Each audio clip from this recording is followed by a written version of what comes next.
Muito boa noite! Vamos lá, vamos chegando na nossa sala, na nossa classe de aprendizado, todos colegas de um mesmo, alunos de um mesmo mestre, todos dedicados ao mesmo aprendizado, nunca apenas teórico, mas um aprendizado de vida, um aprendizado, um compromisso com a luz, não é mesmo? Vamos chegando, vamos nos assentando na nossa sala virtual, o Semente de Luz, a nossa casa, ali na Rua João Ramalho 158, em São Vicente, litoral do estado de São Paulo. Já voltou às suas reuniões presenciais, às segundas às 15 horas, terças e quartas às 20 horas, quintas-feiras às 10 horas da manhã, sábado às 16h30 e domingo às 19h30. Além disso, mantém as suas lives, o nosso curso aqui como parte de suas lives, toda quinta-feira às 19h30, o curso Aprendizes do Evangelho, o qual existe num formato que pode acolher todos os interessados em qualquer momento do ano. Nós estamos aqui para rever, para nos aprofundar, para nos surpreender com a boa nova. Porque uma boa nova, uma novidade, só pode surtir seu efeito em nós se nós nos surpreendemos com elas. Se virmos o Evangelho de Jesus como uma repetição de palavras já conhecidas, será um desperdício tremendo. Então nós estamos aqui para nos surpreender com Jesus, e hoje mais do que nunca, porque esse capítulo que nós vamos estudar é o mais surpreendente, pega exatamente as passagens mais surpreendentes do Evangelho. Então, comecemos nos sintonizando, sentando corretamente em nossos bancos, em nossas cadeiras, em nossos sofás, inspirando profundamente, soltando as angústias, soltando as preocupações, as tensões do dia.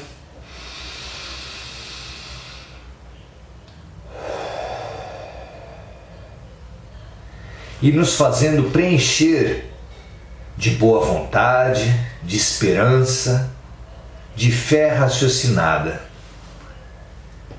Deixemos nossas águas aqui pertinho, porque os amigos espirituais sempre aproveitam a ocasião de comunhão com eles para nos prestar serviço, e a água é um excelente condutor dos remédios, das lições, das energias mais elevadas. Saúde para todos nós.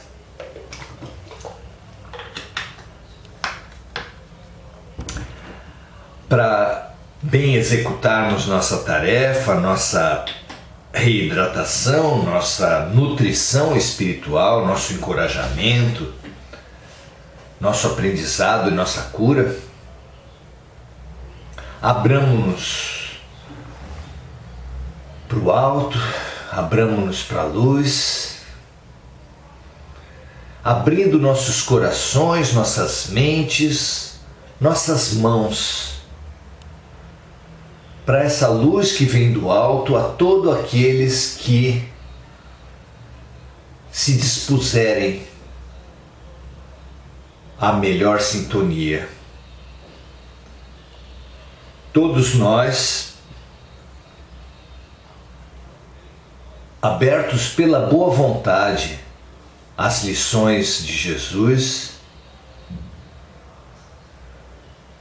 nos irmanamos nesse aprendizado conjunto, nessa estimulação de uns aos outros. Pai de infinita bondade, amigos espirituais, anjos de guarda, espíritos familiares, orientadores, socorristas, correntes de servidores de Jesus. Que nós possamos todos na noite de hoje, recebendo essas luzes que provêm do alto, sair desse nosso momento de encorajamento e de lucidificação, de lucidez, mais aptos a bem decidir, a tomar boas decisões, a olharmos a vida com olhos mais limpos e a agirmos perante a vida que conseguirmos perceber. É para nos transformarmos, é para nos fazermos melhores cidadãos, melhores pais, melhores mães, melhores cônjuges, melhores motoristas, melhores trabalhadores, que nós viemos aqui. Longe de decorar capítulos e versículos, longe de colocar em nossas almas que fazer um curso disso, um curso daquilo nos torna necessariamente melhores, mas perto, como nunca, de saber que apenas a prática de Jesus em nossas mãos, em nossas mentes e em nossos corações fará de nós seres humanos melhores. Que assim seja, hoje e sempre. Graças a Deus. Muito bem. É com muita alegria, muita satisfação que a gente se reúne aqui. Nós precisamos sempre cultivar essa boa vontade, esse bom humor em todas as nossas relações com a luz. É uma oportunidade única que nós estamos tendo aqui de aproximação, de sensibilização. Então, utilizemos bem essa oportunidade e reflitamos sobre as mensagens da noite. E depois tragam para os amigos, para os colegas de classe aqui, que somos todos, as suas observações, as suas reflexões a respeito do tema que nós estamos abordando. Muito bem, precisamos viver bem. Viver bem, do ponto de vista da matéria, é muito prazer, muitas viagens, muito poder, muita beleza, muito dinheiro. Viver bem, porém, do ponto de vista espiritual, é tomar boas decisões. Tomar decisões inspiradas na luz, no bem, no amor. Isso sim é viver bem. Mas para nós vivermos bem, ou seja, tomarmos boas decisões, precisamos ter clareza de valores, clareza de prioridades. E por isso é que a nossa pergunta estimuladora do dia de hoje é: quais são as coisas mais importantes da vida? Quem não sabe, quem não tem clareza de valores, toma o que é secundário por principal. Faz guerras por picuinhas, por coisas menores. Submete achados científicos à lógica da dominação e da violência, como tanto temos feito em todas as ciências, não é verdade? Nós precisamos dessa clareza de valores. Agora mais do que nunca, porque esses momentos são decisivos para os próximos séculos, quem sabe para os próximos milênios das nossas vidas. A decisão que nós tomamos agora vai repercutir e trazer consequências para muitos e muitos anos, muitíssimas vidas. Então, a ferramenta mais importante do bem viver é essa clareza de valores que, coincidentemente ou não, nós vamos trazer nesse capítulo 23. Na verdade, todo o Evangelho é um processo de esclarecimento espiritual sobre valores. É uma revolução ética em todos aqueles que se deixarem impregnar por isso. Porque, de verdade, o cristianismo surgiu como uma grande transformação, uma grande revolução combatida pelos impérios da terra, massacrados. Os primeiros cristãos foram massacrados pelo Império Romano, pela aristocracia judaica, por todos os poderes estabelecidos. O que aconteceu para ele depois ficar esse senso comum, essa mera repetição de frases, essa acomodação em rituais e liturgias e dízimos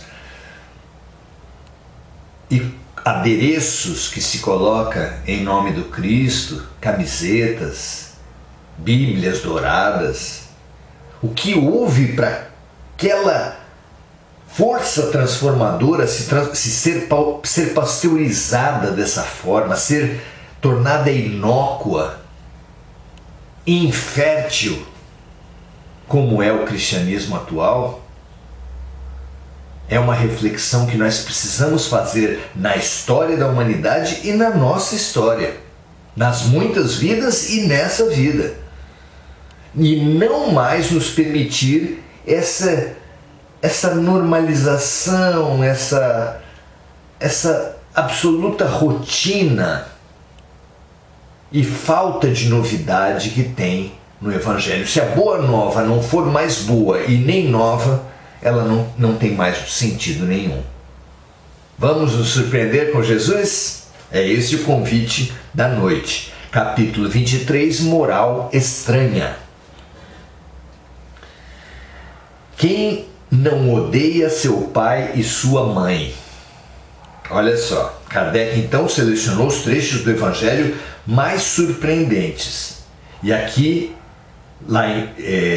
citando Lucas capítulo 14, versículos 25, 26, 27 e 33, nós lemos assim: uma grande multidão de povo caminhando com Jesus, ele se volta para eles e lhes diz: se alguém vem a mim e não odeia seu pai e sua mãe, sua mulher e seus filhos, seus irmãos e suas irmãs, e mesmo sua própria vida, não pode ser meu discípulo. E todo aquele que não carrega sua cruz e não me segue, não pode ser meu discípulo. Assim, todo aquele que dentre vós não renuncia a tudo que tem, não pode ser meu discípulo. E depois, citando Mateus capítulo 10, versículo 37, nós lemos assim: aquele que ama seu pai ou sua mãe mais do que a mim, não é digno de mim. Aquele que ama seu filho ou sua filha mais do que a mim, não é digno de mim. Como assim odiar o pai? Como assim parece que desprezar a família? Será que Jesus quis dizer isso? Odiar o pai e desprezar a família? Kardec aqui nos traz uma reflexão muito interessante. A palavra ódio, nessa frase de Lucas, se alguém vem a mim e não odeia seu pai e sua mãe, está, nesse caso,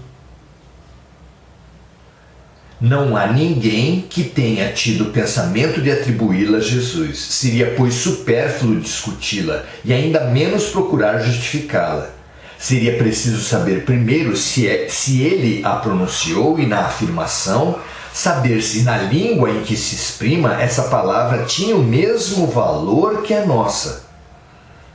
Nessa passagem de São João, aquele que odeia sua vida nesse mundo a conserva para a vida eterna, é certo que não exprime a ideia que lhe atribuímos hoje. As palavras são vivas e elas, ao tempo das traduções, ao tempo dos relatos evangélicos, elas tinham um significado e depois foram transformando esses significados. Há uma nota de rodapé que fala que non odite em latim, kai ou misei em grego, não quer dizer odiar, mas amar menos. O que exprime o verbo grego misein, o verbo hebreu do qual deve ter se servido Jesus, o diz ainda melhor. Não significa somente odiar, mas amar menos, não amar tanto quanto, igual a um outro. No dialeto siríaco, no qual se diz que Jesus usava mais frequentemente, essa significação é ainda mais acentuada. Foi nesse sentido que está dito na Gênese. E Jacó amou também a Raquel mais do que a Lia. E Jeová, vendo que Lia era odiada, não odiada por essa carga emocional de repúdio que a palavra tem como linha de significado atualmente, mas odiada no sentido de amar menos. Então, meus amigos, essa passagem nos convida a uma expansão de visão, uma expansão de compreensão do que vem a ser a vida. Segundo Jesus, qual é o sentido da vida? Para que nós estamos encarnados? Para que as criaturas foram criadas por Deus?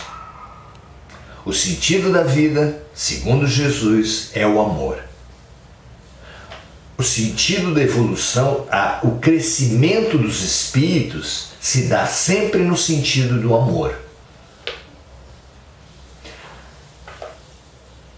A pessoa mais desavisada pode falar assim: então eu estou bem porque eu amo muito. Que criaturas na Terra poderão dizer que não amam nada nem ninguém? Um ama comer pizza, o outro ama seu time de futebol, o outro ama comprar sapatos no shopping. A maioria das mães e pais, maioria absoluta, ama seus filhos, a maioria absoluta dos filhos ama seus pais. Parece que acima de tudo isso, ama-se hoje os pets, os cachorros, os gatos. Todos praticamente amam alguma coisa. Amam o dinheiro, amam o poder, amam o corpo. E é aí que nós podemos fazer a pergunta: todos os amores, na sua opinião, todos os amores são iguais? Todos esses que nós listamos aqui têm o mesmo peso e a mesma importância nas nossas vidas? Evidentemente que não. As pessoas que amam sapatos, roupas, que amam o poder, que amam o dinheiro, não podem ter esse sentimento colocado no mesmo padrão do que quem ama seus animais, e esses dois no mesmo padrão de quem ama seus filhos, e esses todos no mesmo padrão de quem ama a Deus. Porque o próprio amor vai se purificando. A própria vida é um processo de aprendizado a amar cada vez mais puramente, mais profundamente, mais amplamente, até que um dia se ame como Jesus amou. É muito bonito e é muito profundo que nós consigamos ver tudo nas nossas vidas como um convite ao amor. Cada pessoa carente, necessitada de ajuda, que acontece no seu dia, que surge no seu dia, com a qual você tropeça, é uma oportunidade única que a vida lhe dá para aprender a servir. Mas a gente serve quando faz que movimento emocional? Colocar-se no lugar do outro. Ninguém serve, ninguém se solidariza, ninguém se confraterniza, ninguém ama de verdade se não se coloca no lugar do outro. E ninguém se coloca no lugar do outro sem se colocar a caminho do amor. Esse é o grande exercício para o amor.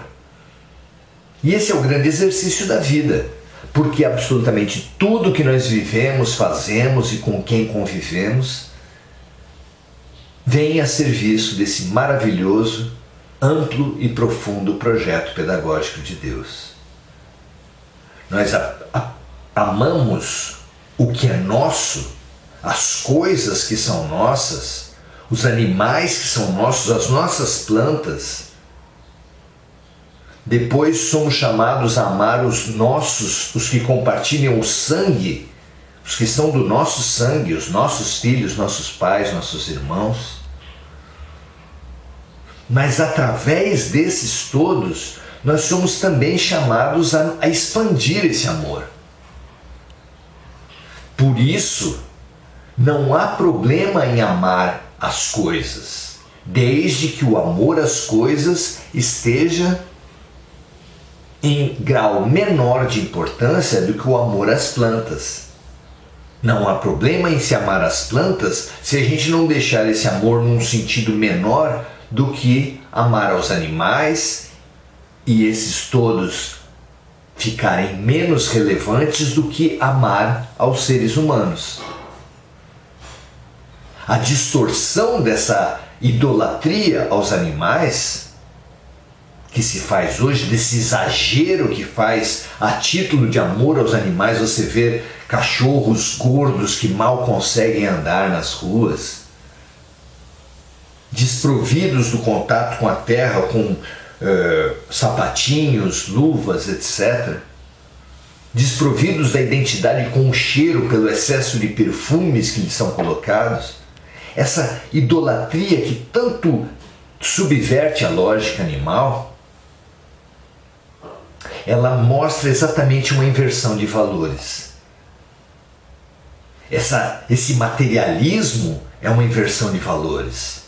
Nós precisamos perceber todas essas distorções, essas inversões de valores para trabalharmos em nós. Porque a publicidade, a sociedade como um todo, ela vai jorrando essa inversão de valores em nossas mentes, em nossos corações, a ponto de nós também as praticarmos. Então, amemos nossos animais, nossas plantas e nossas coisas. Mas acima de todos eles, amemos o ser humano. Amemos o ser humano, os nossos filhos, os nossos pais, os nossos irmãos, os nossos cônjuges, mas amemos também toda a humanidade. Amemos sim toda a humanidade, mas acima de todos eles, acima de amar o próximo, acima mesmo de amar a si mesmo, coloquemos, inspirados em Jesus, o amor a Deus sobre todas as coisas. O nosso compromisso maior é com o que é certo, com o que é perfeitamente certo, absolutamente bom, infinitamente justo. E o que é perfeitamente certo, soberanamente bom e justo? Deus. O sentido, o que organiza nossas vidas é o amor a Deus, o amor ao bem. É por amar mais o bem do que os filhos, que as mães lúcidas, às vezes analfabetas, pegam os seus filhos e levam até uma delegacia quando sabem que eles roubaram alguma coisa. Pegam os seus filhos pequenininhos e levam para a professora quando sabem que eles trouxeram para casa alguma coisa que não é deles. Por que eles fazem isso? Não amam seus filhos? Amam, mas acima do amor a seus filhos, essas mães lúcidas, esses pais lúcidos, amam o que é bom, o que é certo e o que é justo. Até porque sabem que só é possível amar de verdade, criar de verdade um filho, se tivermos claramente estabelecido esse amor ao bom, ao certo e ao justo. Não é assim? Então, essas idolatrias todas que nós fazemos, as coisas, as plantas, aos animais, aos esportistas, aos artistas, aos líderes políticos, aos filhos, aos pais, aos cônjuges. Essa idolatria que tanto distorce as nossas vidas, ela precisa ser superada. Porque, como orientou Jesus, nós precisamos dar a César o que é de César e a Deus o que é de Deus. Amar tudo e todos, mas amando a cada coisa com o status diferente, com a importância diferente, tendo claramente a noção de valor. É por ter claramente noção de valor que um obstetra, durante o parto, se vir que feto e mãe estão em situação de risco, ele automaticamente opta pela mãe. É por ter clareza ética que aquela mãe leva o filho pela orelha até a delegacia ou até a escola. Nós precisamos dessa clareza ética porque é essa programação clara que vai nos permitir as melhores decisões nos momentos mais críticos. Por que não pode um dirigente, um líder político empregar seus próprios filhos, suas próprias filhas, seus parentes na sua assessoria, nas secretarias de sua prefeitura, do seu governo do estado, nos ministérios do seu governo federal? Por que não? Não é natural que pais e mães queiram o melhor para os seus filhos? Claro que sim. Mas acima do amor aos nossos filhos, precisa estar o que é bom, o que é certo e o que é justo. Pense nisso, se não é uma excelente reflexão para nós buscarmos clarear a todo momento e assim nos possibilitar, nos armar, nos instrumentalizar para tomarmos as melhores decisões. Não é assim? Muito bom. Vocês veem de cara que amar menos os pais, seu pai e sua mãe, sua mulher e seus filhos, seus irmãos e suas irmãs, amar menos a própria vida do que a Deus, sobretudo, é a coisa mais lúcida que nós podemos fazer na nossa programação espiritual. Todo aquele que não carrega a sua cruz e não me segue, ou seja, aceitar as suas dores, carregar a sua cruz é aceitar as suas dores e seguir. E por que aceitar as dores? Pela certeza de que elas foram aprovadas por Deus. E se foram aprovadas por Deus, só pode ser por nosso bem. Não é? Sacrificar a própria revolta, o próprio orgulho, a luta contra a vida que nós fazemos.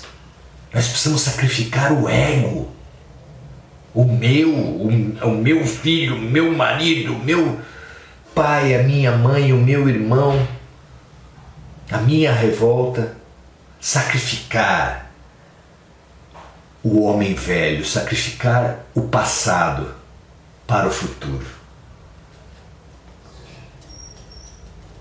Não é? Esse é o sentido da evolução. Outra passagem que está lá em Mateus, capítulo 19, versículo 29. Todo aquele que tiver deixado por meu nome sua casa, ou seus irmãos, suas irmãs, ou seu pai, ou sua mãe, ou sua mulher, ou seus filhos, ou suas terras, por isso receberá o cêntuplo e terá por herança a vida eterna. Encaixa-se dentro disso que a gente falou, você não acha? Então Pedro lhe disse: por nós vedes que tudo deixamos e que vos seguimos. Jesus lhe disse: digo-vos em verdade que ninguém deixará pelo reino de Deus, ou sua casa, ou seu pai, ou sua mãe, ou seus irmãos, ou sua mulher, ou seus filhos, que não receba desde este mundo muito mais, e no século futuro a vida eterna. E em Lucas capítulo 9, versículos 61 e 62, a seguinte citação: um outro lhe disse: Senhor, eu vos seguirei, mas permiti-me dispor antes do que tenho em minha casa. Jesus lhe respondeu: todo aquele que tendo a mão na charrua, que é o arado, todo aquele que põe a mão no arado, que se dispõe ao trabalho, mas olha para trás, não está apto ao reino dos céus. Parece muito integrado a tudo que nós conversamos até agora. O que você acha? Coloque nas observações, nos comentários. Vamos trocar. Em outra passagem, diz assim: Jesus disse a um outro: segui-me. E ele lhe respondeu: Senhor, permiti-me ir antes enterrar meu pai. Jesus lhe respondeu: deixai aos mortos o cuidado de enterrar seus mortos, mas por vós ide anunciar o reino de Deus. Lucas capítulo 9, versículos 59 e 60.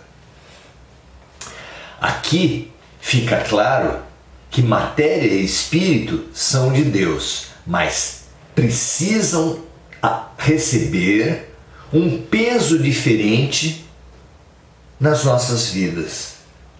Quem tem essa lucidez sofre muito menos com as perdas, com as mortes. Não fica gastando dinheiro, tempo, vidas, ânimo com os corpos enterrados nos cemitérios. Porque ali não estão nada além do que corpos enterrados nos cemitérios. Nossos queridos não estão ali. Deixem os mortos o enterrar os seus mortos, quer dizer isso. As pessoas que não têm uma compreensão da vida, que não entendem o que seja a vida, que morrem quando morrem os seus mortos, esses são mortos espirituais, ainda que o corpo esteja vivo. Já aquele que tem vivo o seu espírito, esse vai focar todo o seu amor no espírito daqueles que se foram, no espírito daqueles que morreram, estabelecer uma relação vida com vida e não de mortos com mortos. Não é um convite maravilhoso? Que orienta, que lucidifica, que higieniza nossas almas e nossas vidas? Como é revolucionário Jesus, como é revolucionário refletir e sentir Jesus, não é? E continua outro trecho: não penseis que eu vim trazer a paz sobre a terra. Eu não vim trazer a paz, mas a espada, porque eu vim separar o homem de seu pai, a filha de sua mãe e a nora de sua sogra, e o homem terá por inimigos os de sua casa. Eu vim lançar o fogo sobre a terra, e que desejo senão que ele se acenda? Eu devo ser batizado com um batismo, e quanto me sinto apressado para que se cumpra. Credes que eu vim trazer a paz sobre a terra? Não, eu vos asseguro, mas ao contrário, a divisão. Porque de hoje em diante, se encontram 5 pessoas numa casa, elas estarão divididas umas contra as outras, 3 contra 2 e 2 contra 3, e o pai estará em divisão com seu filho, e o filho com seu pai, a mãe com a sua filha, e a filha com sua mãe, e a sogra com a nora, e a nora com a sogra. Lucas capítulo 12, versículos de 49 a 53. Pensem a respeito disso. Por que Jesus traria a divisão? Hoje mesmo, por que os valores humanos, o bem, causa tanta divisão entre as pessoas, numa mesma família, num casamento? porque essa nossa humanidade ainda está acomodada à superficialidade, ao egoísmo. Superficialidade e egoísmo que invertem todo o sistema de valores, dando valor primeiro à matéria, primeiro à beleza física e depois, se der alguma importância, para a beleza espiritual, para a beleza profunda, para o espírito. É uma inversão total, é por isso que a humanidade chegou onde chegou. Acaba-se com a Amazônia, oprime-se e assassina-se índios para explorar pedras preciosas, para fazer dinheiro com gado. E para muito além do reflexo do aquecimento global, das catástrofes climáticas que nós estamos vivendo agora, essa agressão à natureza gera uma desarmonia energética, uma desarmonia espiritual. Todos nós sabemos que um ambiente, quando é dotado de plantas, fica mais alegre, mais saudável, mais fresco, mais gostoso de viver. Se isso acontece com uma sala, que dizer para o nosso planeta? E nós estamos tirando as plantas, tirando as árvores, agredindo os ecossistemas para fazer dinheiro, para nos exaltar, para termos poder. É um equívoco terrível. Tão terrível quanto roubar dinheiro público, quanto explorar o outro para sua própria autoexaltação. É nesse sentido que Jesus disse que aquele que se exaltar será humilhado. Porque instala dentro de si uma desarmonia, uma violência, uma mágoa e uma culpa que vão precisar ser purgados depois, duramente, dificilmente, dolorosamente purgados. Mas não por punição de Deus, porque é a própria expressão da doença que a pessoa deixou se instalar dentro do seu coração. Não é? Que essa divisão na família, que esse trecho que nós acabamos de ler colocou. Por quê? Como entender isso? Diante dessa acomodação que a maioria sente, quando uma pessoa da família começa a praticar, a sentir, a pensar diferente, ela começa a questionar com palavras ou com ações aquele senso comum, aquela inércia na superficialidade, no materialismo que predominaram até ali na família. É por isso que a lucidez, o bem, causa discórdia.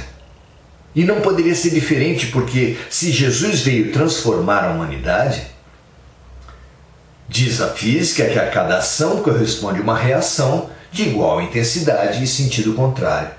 Uma força de mudança tão ampla, tão geral e tão profunda como Jesus precisaria necessariamente gerar reações. Se não gerasse reações é porque não existiria. Não é assim? Parece lógico, é natural, vem das leis da física, que Jesus, bem praticado, gere resistências, incompreensões, perseguições.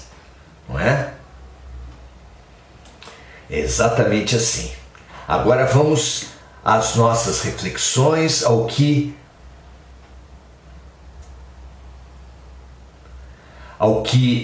as pessoas observam. A Bárbara nos fala que se não fosse nesse formato, ela não poderia fazer esse curso, perante as observações que nós fizemos lá no início, lá na abertura. Agora eu faço com minha neta pendurada aqui comigo. É muito bonito que a gente consiga comungar no bem, não é? Muito legal, Bárbara. Vamos ver aqui mais. Adelaide Ferreira: Maurício, o texto fez total sentido. Se antes eu o achava contraditório, agora leio com tranquilidade. Não é?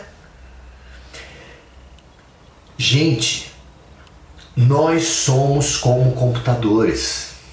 Nós somos como aparelhos, como celulares, notebooks, tablets. Nós não servimos para nada, exceto se nós tivermos programas dentro de nós. Um computador sem nenhum programa, sem nenhuma programação dentro, ele não serve para nada. É pior que televisão, é pior que rádio, não serve para nada. Nós também seremos vazios, não serviremos para nada, exceto se nós tivermos clareza de valores. Assim como o programa vai organizando as informações que são inseridas dentro dele, são os valores que vão organizar os fatos, dar sentido à vida. Quanto mais nós tivermos clareza de valores, mais nós vamos poder lidar com os fatos da vida, acertar com as decisões que a vida nos trouxer. Esse é o grande ganho que uma religião, uma filosofia, uma doutrina pode trazer para você. Estude Jesus, pense Jesus, mas não apenas sabendo as palavras, mas trazendo para o dia a dia, para a aplicação, para o seu relacionamento, para a sua casa, para a sua vida. Por isso é que o cristão só será comprovado por ser aquele que se transformou num melhor filho, num melhor motorista, num melhor eleitor, não é? Conhece uma árvore pelos seus frutos. Se você não está se melhorando, é porque você não está se cristianizando. Não há outra forma de entender. O que você acha? Miriam Linhares: professor, o que você me diz sobre as pessoas que dizem prefiro um animal de estimação do que um filho, ou do que um companheiro? Então, toda forma de amor vale a pena. Toda forma de amor vale um investimento. Uma pessoa que tiver uma coleção de carros, uma coleção de selos, uma coleção de sapatos e que se dedicar e cuidar dos sapatos, não para ostentar, mas para que eles possam servir melhor a ele mesmo, e quando já não servem para eles, eles conseguem passar para os outros, deixando as coisas a serviço do bem geral, tá tudo certo. Então não há problemas em amar os animais, mas quem inverte essa escala para amar mais os seus animais, mais as suas coisas do que as pessoas, e mais as pessoas do que o que é certo, o que é bom, o que é justo, essa pessoa se perde. Não é bem o que eu acho. O que eu acho é que é lamentável que assim aconteça, porque disso é que decorrem as infelicidades, os erros humanos. O que são erros humanos? Pensamentos, sentimentos, palavras e ações que contradizem o que é bom, o que é certo, o que é justo. Pensamentos, sentimentos, palavras e ações que se opõem a Deus, se opõem ao amor, se opõem à solidariedade, se opõem ao bem geral. Isso é o mal. A isso nós estamos acostumados. E disso nós precisamos nos libertar para nos entregar ao bem. Não parece lógico? Que assim seja um pouco a cada dia. Nunca de um salto, né? Mas um pouco a cada dia. Bárbara: não podemos colocar nossos filhos ou companheiros acima dos filhos e dos companheiros dos outros. Precisa haver justiça e não nos mantermos cegos em relação aos nossos. Olha que observação rica que a Bárbara traz aqui. Há uma passagem lindíssima A primeira entrevista gravada, você vai ver no YouTube, primeira entrevista gravada de Chico Xavier. Ali, o repórter pergunta para ele: Chico, alguma vez alguém lhe deu uma advertência, um espírito lhe deu uma chacoalhada? E Chico contou a história particular dele, que o seu irmão tinha falecido, deixando esposa e 4 filhos. Mas a sua esposa tinha fragilidades mentais, tinha questões mentais, e com a morte do esposo afloraram essas fragilidades e ela teve que ser internada num manicômio. Eram os recursos da época. Isso já fazem talvez quase 80 anos. Com isso, as crianças ficaram absolutamente desesperadas e choravam muito sob os cuidados de Chico. Com o choro insistente dos sobrinhos, ele acabou tentando de tudo e não conseguindo aplacar aquele sentimento das crianças, acabou chorando também. Emmanuel, o seu guia, apareceu para ele e o questionou: está chorando por quê, Chico? E ele contou a situação e Emmanuel falou: eu sei de tudo isso, nós estamos juntos nessa. Mas você está chorando por quê? Ora, não é triste isso tudo que está acontecendo? E Emmanuel lhe deu uma lição maravilhosa. Chico Xavier, você atende todas as quartas-feiras centenas de pessoas, cada